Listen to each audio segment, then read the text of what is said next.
Hello दोस्तों, the knowledge hub पर मैं लेकर आया हूँ 66th बीपीएससी टेस्ट सीरीज़ का पहला टेस्ट।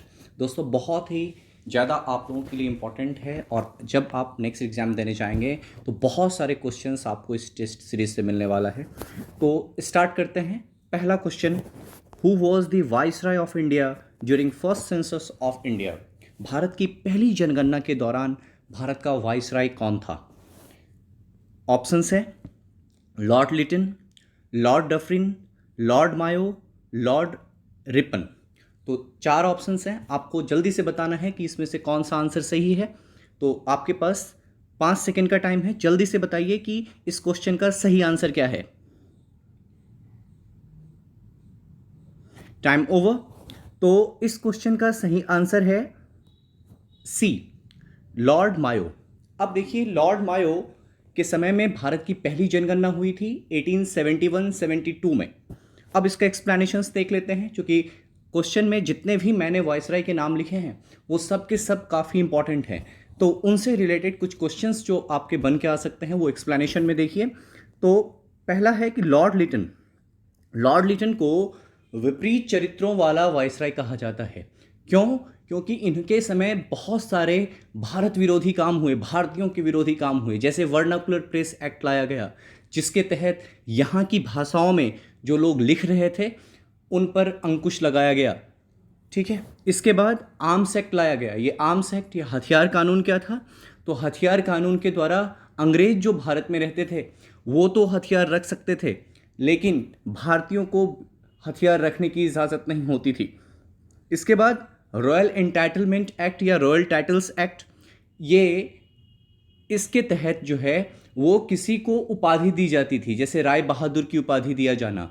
और 1877 में दिल्ली दरबार सजाकर लॉर्ड लिटन ने क्वीन विक्टोरिया को दिया था कैसर ए हिंद की उपाधि, भारत की साम्राज्ञी की उपाधि, एम्पेरेस ऑफ इंडिया की उपाधि।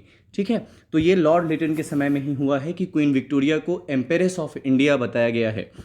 नेक्स्ट है थे लॉर्ड डफरिन। लॉर्ड डफरिन के समय में एक बहुत ही बड़ा काम हुआ कि 1885 में भारतीय राष्ट्रीय कांग्रेस की स्थापना हुई। तो लॉर्ड डफरिन आपसे क्वेश्चन पूछ सकता है कि भारतीय राष्ट्रीय कांग्रेस की स्थापना के समय भारत का वायसराय कौन था? तो आंसर है लॉर्ड डफरिन। नेक्स्ट है लॉर्ड मायो के समय में जो और भी कुछ अलग बातें थी कि लॉर्ड मायो के समय में जनगणना तो हुआ ही हुआ, साथ के साथ ये इनके समय में पहली बार भारत में स्थानीय निकाय या स्थानीय स्व सरकार की व्यवस्था शुरू हुई। हालांकि लॉर्ड रिपन को कहा जाता है स्थानीय स्व सरकार का पिता या स्थानीय सरकारी निकाय का पिता भारत में। ठीक है। और लॉर्ड मायो एकमात्र वायसराय हैं जिनकी हत्या कर दी जाती है एक पठान के द्वारा अंडमान निकोबार में। इसके बाद लॉर्ड रिपन को बहुत सारी उपाधि से नवाजा गया है। जैसे अकबर एमंग्स वायसराय उनको कहा जाता है, मतलब कि वायसरायों के मध्य अकबर, किसको? लॉर्ड रिपन को। इनका कार्यकाल है 1880 से 1884 तक। और father of local self government in India कहा जाता है इनको। ठीक है। Father of local self government of India इनको क्यों कहा जाता है? तो भारत में स्थानीय स्व सरकार या स्थानीय निकाय के सरकार के पिता हैं ये। और इनको जेंटलमैन वॉइसराय कहा जाता है, भद्र पुरुष वॉइसराय कहा जाता है। किनको? तो लॉर्ड रिपन को। इन्होंने वर्नाकुलर प्रेस एक्ट को खत्म कर दिया था जो लिटन के द्वारा लाया गया था। ठीक, देखिए कितना मतलब संयोग है कि एक जो वायसराय भारतीयों के अगेंस्ट था उसके ठीक बाद एक ऐसा वायसराय आता है जो कि अकबर एमंग्स वायसराय कहा जाता है। ठीक है। और एक इल्बर्ट बिल का कंट्रोवर्सी था। ये कंट्रोवर्सी क्या था कि इल्बर्ट बिल अगर पारित हो जाता तो कोई भी भारतीय जज किसी अंग्रेज के खिलाफ मुकदमे की सुनवाई कर सकता था। इल्बर्ट बिल को पास नहीं होने दिया जाता है। इसी कारण से लॉर्ड रिपन रिजाइन कर देते हैं और चले जाते हैं। तो इनका कहना था कि यह बिल पास होना चाहिए। एक भारतीय जज को भी ये अधिकार है कि वो किसी अंग्रेज के खिलाफ मुकदमा की सुनवाई कर सकता है। तो ये थी बात इल्बर्ट बिल की। तो पहला क्वेश्चन हो गया आपका क्लियर। सेकंड क्वेश्चन देखते हैं। Who wrote the book unhappy India? Unhappy India या दुखी भारत किताब के रचयिता कौन है, लेखक कौन है? ऑप्शन है आपके पास महात्मा गांधी, एनी बेसेंट, बाल गंगाधर तिलक, लाला लाजपत राय। आपके पास 5 सेकेंड है, जल्दी से इसका आंसर कीजिए। Time over. तो इसका सही आंसर है डी, लाला लाजपत राय।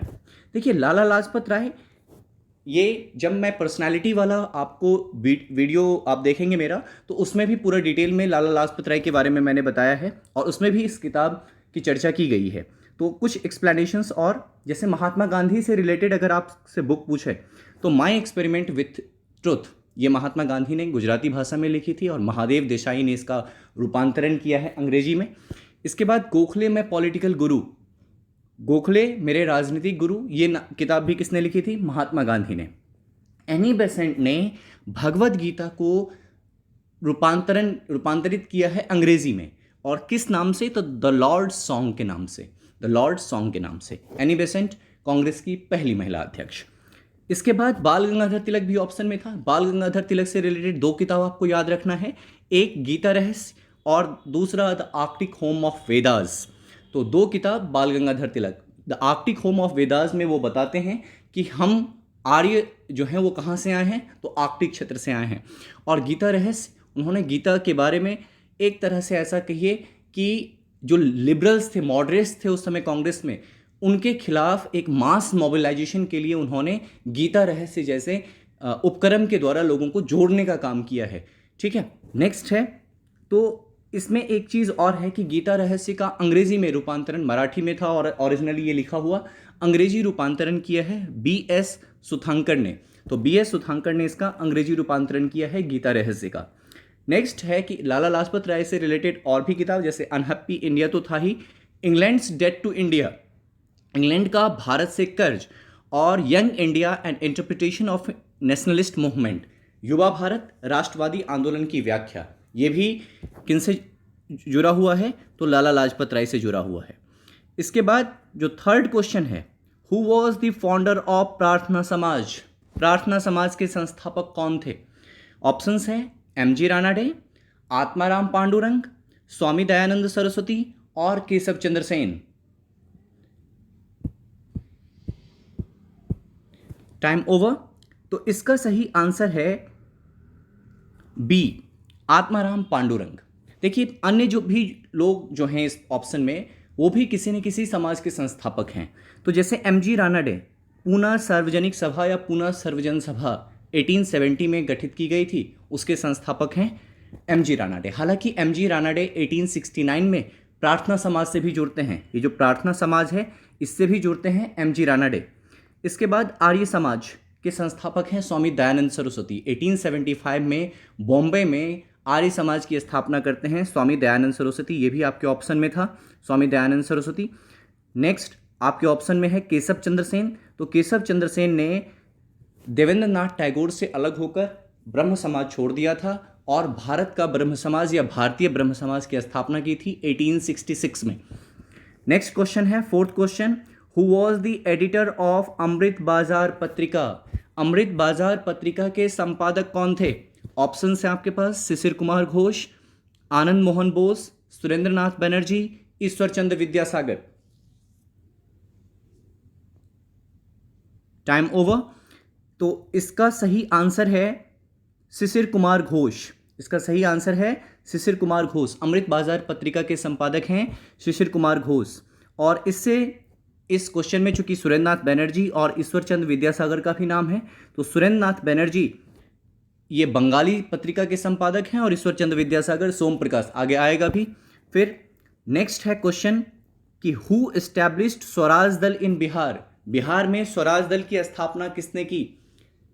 ऑप्शंस है यजुनंदन शर्मा, श्री कृष्ण सिंह, शीलभद्र यजी, राहुल संकीर्त्यानंद। Time over. तो इसका सही आंसर है कि बिहार में स्वराज दल की स्थापना श्री कृष्ण सिंह ने की। श्री कृष्ण सिंह को बिहार केसरी भी कहा जाता है और ये बिहार के पहले मुख्यमंत्री भी हैं। इसके बाद यजुनंदन शर्मा से रिलेटेड एक क्वेश्चन इस साल के पीपीएससी प्रीलिम्स में आया था कि अंबरी सत्याग्रह या और रेरा सत्याग्रह, अंबरी सत्याग्रह से था 1939 में, उसको किसने लीड किया था? तो सही आंसर है इसका यजुनंदन शर्मा। और शीलभद्र यजी ये सुभाष चंद्र बोस के बहुत बड़े फॉलोअर थे और ये जब सुभाष चंद्र बोस कांग्रेस से अलग होकर ऑल इंडिया फॉरवर्ड ब्लॉक बनाते हैं तो शीलभद्र यजी भी उनसे जुड़ते हैं। बिहार के बड़े नेता हैं शीलभद्र यजी। नेक्स्ट है राहुल संकीर्त्यानंद। देखिए, राहुल संकीर्त्यानंद को कहा जाता है फादर ऑफ इंडियन ट्रेवलॉग, मतलब भारतीय यात्रा वृतांत के पिता माने जाते हैं वो भारतीय हिंदी साहित्य में, उनको ऐसा कहा गया है। ठीक है, राहुल संकीर्त्यानंद को बहुत ही बड़े राजनीतिज्ञ कह सकते हैं, लेखक कह सकते हैं, ट्रैवलर कह सकते हैं, और बहुत सारे आंदोलन में बढ़ चढ़ कर हिस्सा लिया है इन्होंने। असहयोग आंदोलन में छपरा इनका बहुत बड़ा केंद्र रहा है राहुल संकीर्त्यानंद का। नेक्स्ट है 6th question, which city was the centre of Wahhabi movement? Wahhabi आंदोलन का केंद्र कौन सा शहर था? तो इसका सही आंसर क्या है, जल्दी से बताइए। ऑप्शन है आपके पास देवबंद, लाहौर, पटना, दिल्ली। तो इसका सही आंसर है पटना। इसका सही आंसर है पटना। और वहाबी आंदोलन का नाम वहाबी कैसे आया? तो सऊदी अरब के अहमद वहाब, जो कि एक रिवोल्यूशनरी कह सकते हैं, या आप कह सकते हैं कि इस्लामिक स्कॉलर थे वो, जिनसे प्रभावित होकर पूरी दुनिया में जिहाद जैसे चीज़ को प्रोपेगेट किया जा रहा था। तो इंडिया में इस मूवमेंट को लीड करते हैं सैयद अहमद बरेलवी। ये देवबंद से संबंध रखते हैं, और इन्होंने पेशावर में इस चीज़ को बहुत ज़्यादा प्रोपेगेट किया है, इस आंदोलन को, वहाबी आंदोलन को। और पटना में विलायत खान और इनायत खान भाई थे दो, उन्होंने इस चीज़ को काफ़ी ज़्यादा आगे बढ़ाया है, एक्सपैंड किया है। तो पटना बाद के क्रम में बहुत ज़्यादा बड़ा केंद्र बन जाता है। 1830 के बाद से ये स्टार्ट होता है, और 1857 तक आते आते ये अंग्रेज़ों के खिलाफ एक जिहाद का रूप ले लेता है वहाबी आंदोलन। नेक्स्ट क्वेश्चन है 7th क्वेश्चन, कि किस अधिवेशन में या किस सत्र में पूर्ण स्वराज की घोषणा की गई थी? कांग्रेस के किस सत्र में पूर्ण स्वराज की घोषणा की गई थी? ऑप्शन हैं आपके पास कराची, नागपुर, लाहौर, कोलकाता। तो इसका सही आंसर है लाहौर। इसका सही आंसर है लाहौर। रावी नदी के किनारे इस अधिवेशन को किया गया था, जिसकी अध्यक्षता पंडित नेहरू ने की थी 1929 में। और ये बहुत ही इंपॉर्टेंट सेशन है कांग्रेस का, जिसमें 3 प्रस्ताव पारित किए गए थे। तो कौन कौन से प्रस्ताव हैं? कि पहला प्रस्ताव था कि हर साल 1930 ईस्वी से लेकर हर साल 26 जनवरी को भारतीय स्वतंत्रता दिवस के रूप में मनाया जाएगा। और दूसरा था कि गांधी जी के नेतृत्व में सविनय अवज्ञा आंदोलन की शुरुआत की जाएगी। और तीसरा था कि अब जो मांग है वो केवल और केवल पूर्ण स्वतंत्रता की मांग होगी। अब इससे नीचे कुछ भी नहीं, भारत को आज़ाद करवाने के लिए अब हम संघर्ष करेंगे। Question number 8, which is considered as the first constitutional draft of India? Bharat का पहला संवैधानिक मसौदा या संवैधानिक प्रारूप किसे माना जाता है? भारत सरकार अधिनियम 1919, नेहरू रिपोर्ट, जिन्ना का 14 सूत्री एजेंडा, और भारत सरकार अधिनियम 1935। ये 4 ऑप्शन हैं आपके पास। जल्दी से बताइए इसका सही आंसर क्या है। दोस्तों, आपको कमेंट करते रहना है, और तभी मुझे पता लगेगा कि आप इस टेस्ट सीरीज से काफ़ी ज़्यादा फ़ायदा उठा रहे हैं। तो इस क्वेश्चन का सही आंसर है नेहरू रिपोर्ट। देखिए, जब सैमन कमीशन आया तो सैमन कमीशन के विरोध के दौरान अंग्रेजों ने कहा कि आपके पास, अगर भारत से अंग्रेज जाए तो आपके पास तरीका क्या है गवर्नमेंट चलाने की? आपके पास तो कोई कॉन्स्टिट्यूशनल ड्राफ्ट कुछ भी नहीं है। आप अगर हम छोड़ कर जाएंगे तो क्या आप भारत चला पाएंगे? तो ऐसे में उस समय के सभी पार्टियों ने मिलकर मोतीलाल नेहरू की अध्यक्षता में नेहरू रिपोर्ट तैयार किया है। और इसी को दिसंबर 1928 में कांग्रेस ने अपने अधिवेशन में पारित किया है, और 1 साल का अल्टीमेटम दिया है सरकार को कि अगर सरकार ने नेहरू रिपोर्ट को नहीं माना तो हम आंदोलन करेंगे। और फिर चूंकि सरकार नहीं मानती है तो सविनय अवज्ञा आंदोलन की शुरुआत होती है। और इसमें आप देखेंगे जिन्ना का 14 सूत्री एजेंडा। ये जिन्ना का 14 सूत्री एजेंडा क्या था? तो नेहरू रिपोर्ट को नहीं मानते हैं जिन्ना, और उसके अगेंस्ट में अपनी 14 सूत्री एजेंडा देते हैं। नेक्स्ट है question number 9, who was the editor of Som Prakash? ये आया भी था पीछे एक्सप्लेनेशन में। तो सोम प्रकाश के एडिटर हैं ईश्वर चंद्र विद्यासागर। अब इसमें चूंकि राजा राम मोहन राय के बारे में मैं ऑलरेडी पहले के वीडियोस में काफ़ी कुछ बता चुका हूँ। ज्योतिबा फुले से रिलेटेड चीज़ ये है कि इन्होंने सत्य शोधक समाज की स्थापना की है पुणे में 1873 में। और साथ के साथ एक बहुत ही फेमस बुक लिखा है इन्होंने, गुलामगिरी। गुलामगिरी किताब के रचयिता भी हैं कौन? ज्योतिबा फुले या महात्मा फुले। ये और इनकी वाइफ सावित्री फुले पूरी तरह से समर्पित किया था इन दोनों ने अपनी ज़िंदगी को समाज सेवा में। और कह सकते हैं कि लोअर कास्ट्स के उत्थान के लिए भी बहुत ज़्यादा काम किया है ज्योतिबा फुले ने। ईश्वर चंद्र विद्यासागर पहले के वीडियोस में मैं इनके बारे में विस्तार से बता चुका हूँ, लेकिन यहाँ पे एक पॉइंट मैंने लिखा हुआ ईश्वर चंद्र विद्यासागर का कि 1856 का जो विडो रीमैरेज एक्ट है, विधवा पुनर्विवाह अधिनियम है, वो इन्हीं के प्रयास से हुआ है डलहौजी के समय में। नेक्स्ट है कि दंदो केशव कार्बे। देखिए, दंदो केशव कार्बे पहले ऐसे व्यक्ति हैं जिनके नाम पर पोस्टल स्टैंप जारी किया गया जब वो जिंदा थे, और इनको भारत रत्न भी दिया गया। 104 साल तक ये जिंदा रहे हैं, 1858 से लेकर 1962 तक।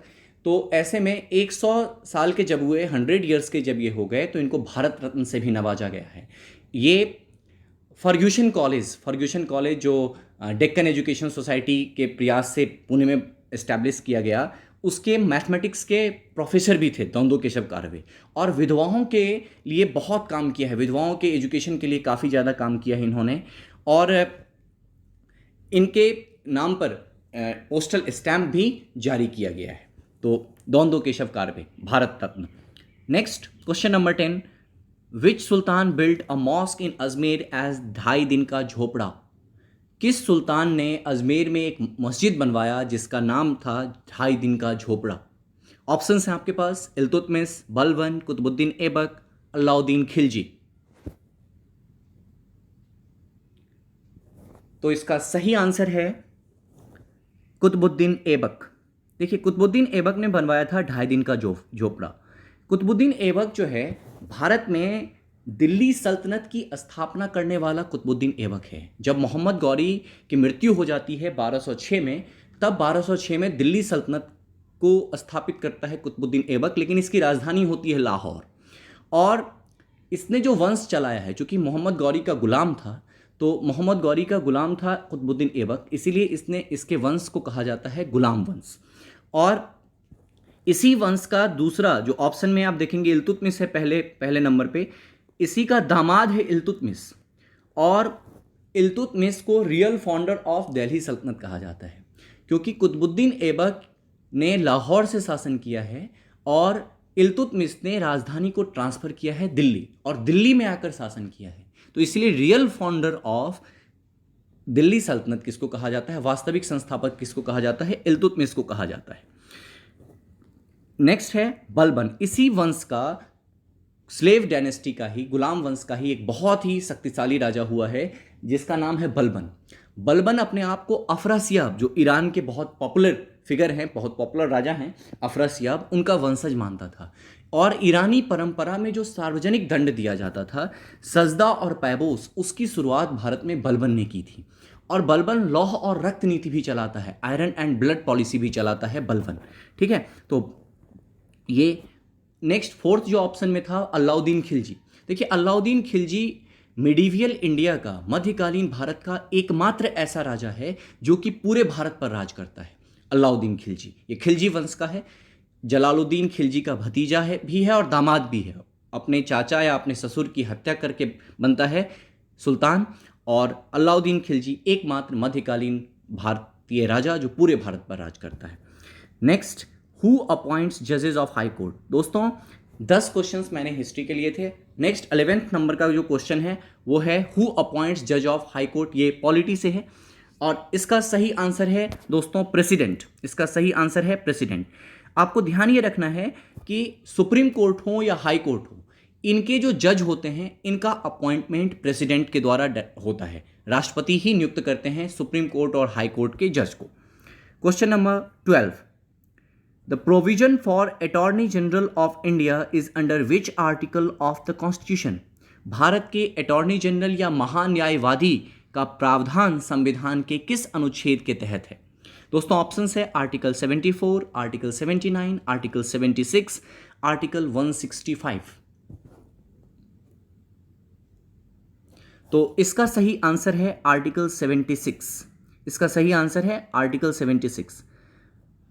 महान्यायवादी या अटॉर्नी जनरल ये भारत के पहले कानून अधिकारी हैं, first law officer of India है। मतलब लॉ ऑफिसर में सबसे हाईएस्ट रैंक पर कौन? तो भारत के महान्यायवादी। और इनको संसद के दोनों ही सदन में बैठक में भाग लेने का अधिकार है। वहाँ पे बोल भी सकते हैं ये, लेकिन वोट नहीं डाल सकते हैं, ये ध्यान रखिएगा।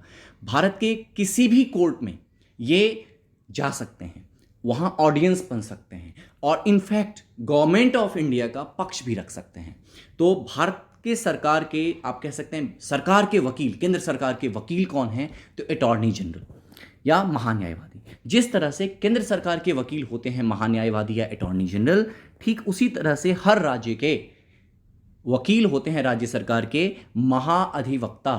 और सिमिलर कानून की, अगर उस राज्य में 2 सदन है विधानमंडल में, तो उन दोनों विधानमंडल में महाधिवक्ता भाग ले सकते हैं। उस राज्य के किसी भी कोर्ट में ऑडियंस के रूप में जा सकते हैं, राज्य सरकार का पक्ष रख सकते हैं। तो ये महाधिवक्ता। इसके बाद जो 2 और आर्टिकल है, आर्टिकल 74। देखिए आर्टिकल 74 जो है वो रिलेटेड है आपका एग्जीक्यूटिव से, काउंसिल ऑफ मिनिस्टर्स से, मंत्रिपरिषद से। मंत्रिपरिषद का गठन कैसे होगा? और आर्टिकल 74 में ये कहा गया है, there shall be a council of minister to give aid and advice to the president. एक मंत्री परिषद होगा जो कि राष्ट्रपति को सलाह मशवरा देगा। ठीक है, आर्टिकल 74 में ये बातें हैं। आर्टिकल 79 में प्रोविजन है पार्लियामेंट का। पार्लियामेंट का प्रोविजन क्या है कि parliament will have 3 parts, president, upper house and lower house. राष्ट्रपति, उच्च सदन और निम्न सदन, निचला सदन। उच्च सदन मीन्स राज्यसभा और निचला सदन मीन्स लोकसभा। तो ये आर्टिकल 79 में है। नेक्स्ट है fundamental duties is under part 4A of the constitution. It was added by which amendment? मौलिक कर्तव्य संविधान के भाग 4A के तहत है। यह किस संशोधन द्वारा जोड़ा गया था? दोस्तों ऑप्शंस हैं आपके पास, 42nd constitutional amendment act 1976, 44th constitutional amendment act 1978, 24th constitutional amendment act 1971, 38th constitutional amendment act 1975।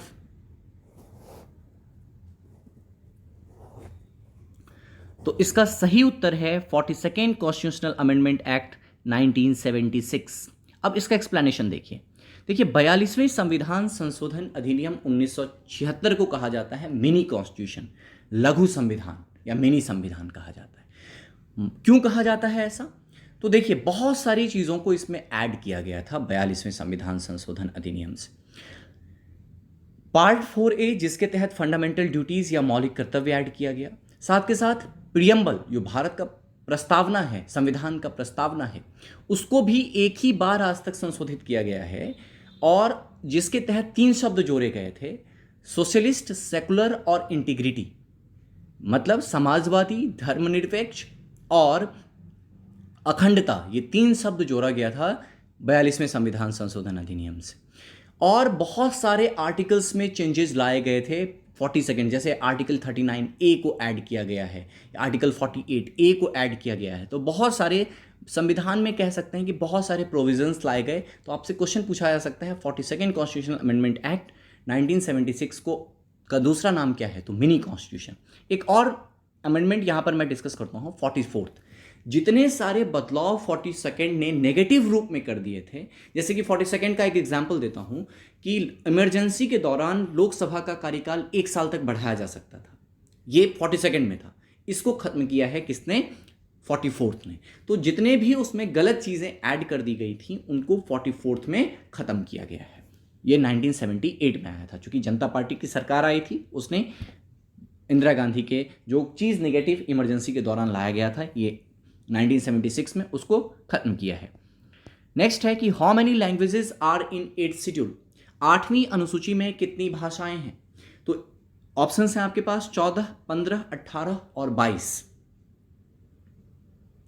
तो इसका सही उत्तर है 22। पहले 14 था, फिर कोंकणी ऐड किया गया तो 15 हुआ, फिर बहुत सारे और भी भाषाएं जैसे नेपाली, सिंधी, इन सबको ऐड किया गया तो 18 हुआ। और फिर 2004 में 92वें संविधान संशोधन अधिनियम 2004 के द्वारा 4 भाषाओं को जोड़ा गया है, मैथिली, संथाली, डोगरी और बोडो, इन 4 भाषाओं को जोड़ा गया। तो करेंटली इसमें 22 भाषाएं हैं, किसमें, 8वीं अनुसूची में। नेक्स्ट है which schedule was added by first constitution amendment act, किस शेड्यूल को ऐड किया गया है पहले संविधान संशोधन अधिनियम से, 7th, 9th, 10th, 11th। तो इसका सही उत्तर है 9th। दोस्तों देखिए 50 में तो संविधान लागू ही हुआ है, 1951 में आपको अगर इतना आइडिया होता कि ओरिजिनली कितना अनुसूची था, कितने शेड्यूल्स थे कॉन्स्टिट्यूशन में, अगर ओरिजिनली आपको पता होता 8, तो पहला ऑप्शन तो गलत हो जाता, क्योंकि ओरिजिनली ही 8 है, तो अमेंडमेंट की क्या ज़रूरत है 7वें के लिए। 9th इसलिए आपका सबसे सटीक उत्तर हो सकता था कि अगर आपको ओरिजिनली 8 पता होता तो 1950 में संविधान बनकर तैयार हुआ है और 1 साल के भीतर अगर अमेंडमेंट लाया गया है तो मोस्ट लाइकली 9th होगा। तो इस तरह से 9th शेड्यूल में है क्या, तो 9th शेड्यूल में बेसिकली लैंड रिफॉर्म्स हैं और बहुत सारे कानून, करीब 284 कानून ऐसे हैं जो कि आर्टिकल 13 के अंतर्गत नहीं आते हैं, या ऐसे कह सकते हैं आपकी जो कि अमेंडमेंट जिसमें पॉसिबल जनरली नहीं है या जुडिशियल रिव्यू के अंतर्गत नहीं आते हैं। 10th शेड्यूल को 52nd कॉन्स्टिट्यूशनल अमेंडमेंट एक्ट 1985 से जोड़ा गया है और ये दल बदल कानून, आप कह सकते हैं एंटी डिफेक्शन लॉ है, दल बदल विरोधी कानून से संबंधित है। 11वें जो शेड्यूल था उसको ऐड किया गया है, अनुसूची को ऐड किया गया है 73वें संविधान संशोधन अधिनियम 1992 से। तो ये चीज़ जो भी आपके ऑप्शंस में थे 7th, 9th, 10th, 11th, 7th तो था ही नहीं किसी अमेंडमेंट के तहत, 9th पहला अमेंडमेंट था, 10th 52nd अमेंडमेंट था 1985 में, और 11th जो है 73rd अमेंडमेंट था। 9th में भूमि सुधार कानून, और 10th में दल बदल कानून या एंटी डिफेक्शन लॉ, और 11th में आपका पंचायती राज, जिसके तहत 29 सब्जेक्ट्स हैं। नेक्स्ट है which of the following is not a part of peninsular plateau, प्रायद्वीपीय पठार का हिस्सा कौन सा नहीं है। आपके पास ऑप्शंस है शिलोंग का पठार, दंडकारण्य, बुंदेलखंड, रन ऑफ कच्छ।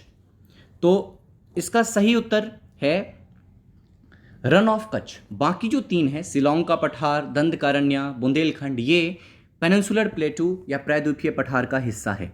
तो आइए इसका एक्सप्लेनेशंस देखते हैं कि peninsular प्लेटू can be divided into 3 parts. प्रायद्वीपीय पठार को 3 भागों में विभाजित किया जा सकता है, सेंट्रल हाईलैंड, डेक्कन का पठार और शिलोंग का पठार। और फिर सेंट्रल हाईलैंड को या केंद्रीय उच्च भूमि को 4 भागों में बांटा गया है, बुंदेलखंड, बघेलखंड, मालवा और छोटा नागपुर। फिर दक्कन के पठार को भी 4 भागों में बांटा गया है, डेक्कन ट्रैप, तेलंगाना का पठार, कर्नाटक का पठार और दंडकारण्य का पठार, ये 4 भागों में इसको डिवाइड किया गया है।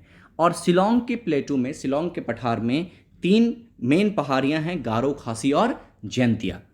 इसके बाद 7th क्वेश्चन है कि the longest river of Asia is, Asia की सबसे लंबी नदी है। ऑप्शंस हैं आपके पास हुआंगहो, मैकोंग, यांगजे और ब्रह्मपुत्रा। तो इसका सही आंसर है यांगजे। ये एशिया की लॉन्गेस्ट रिवर है। अगर वर्ल्ड की लॉन्गेस्ट रिवर पूछे तो Nile longest river of world. तो यांगजे नदी कहाँ पर है, चाइना में। इससे क्वेश्चंस अक्सर पूछता है कि इस नदी के किनारे कौन सा शहर है, तो इस नदी के किनारे संघाई है, चाइना का सिटी। इसके बाद हुआंगहो नदी जो ऑप्शन में था आपके, हुआंगहो नदी को कहा जाता है चीन का शोक, और मेकोंग नदी को डेन्यूब या डेन्यूब ऑफ एशिया कहा जाता है। इसका क्या मतलब है कि जैसे डेन्यूब यूरोप में बहुत सारे देशों से होकर गुजरती है, स्विट्जरलैंड, फ्रांस, जर्मनी, वैसे ही मेकोंग जो है एशिया के बहुत सारे देशों से होकर गुजरती है, जैसे वियतनाम, लाओस, कंबोडिया, तो ऐसे मेकोंग रिवर।